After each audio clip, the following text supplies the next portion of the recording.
এটা অনেক দামি দোয়া, অনেকে দোয়া খুঁজে পায় না। যারা দোয়া খুঁজে পান না তাদেরকে আমি বলবো এই দোয়াটা করবে, এই দোয়াটাই ইনাফ, ইহদিনাস সিরাতাল মুস্তাকিম।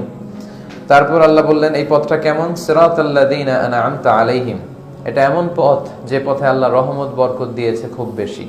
এবং কোরআনের অন্য আয়াতে আল্লাহ বলেছেন যে রহমত বরকত দিয়েছেন চারটা পথে। কয়টা? এক হচ্ছে নাবিগিন, দুই হচ্ছে সিদ্দিকিন, তিন হচ্ছে সোহাদা, চার হচ্ছে সালিহিন। আমার সাথে সাথে পড়েন, নাবিগিন, সিদ্দিকিন, সোহাদা, সালিহিন। এরা পৃথিবীর শ্রেষ্ঠ সন্তান, এদের পথ মত এটাই শ্রেষ্ঠ পথ মত। নবীদের চেয়ে শ্রেষ্ঠ মানুষ পৃথিবীতে হয়? সিদ্দিক, যারা সত্য প্রকাশে সত্য গ্রহণে আপসহীন সত্যবাদী, তাদের পথ শ্রেষ্ঠ পথ। সোহাদা, যারা আল্লাহ রাস্তায় শহীদ হয় তারা শ্রেষ্ঠ। সালিহিন, যারা নেককার সৎকর্ম করে, শ্রেষ্ঠ। তা আমরা আল্লাহর কাছে এই চারটা পথ চাই, এই চার পথে আমরা থাকতে চাই। আর দুটি পথে আমরা কখনো যাব না, সেটা আল্লাহ আমাদের শিখিয়ে দিলেন যে গায়রিল মাগদুবি আলাইহিম ওয়ালাদ-দাল্লিন। দুই পথে যাওয়া যাবে না। গায়রিল মাগদুব মানে ইহুদিদের পথ, আর একটা হচ্ছে ওয়ালাদ-দাল্লিন নাসারাদের পথ।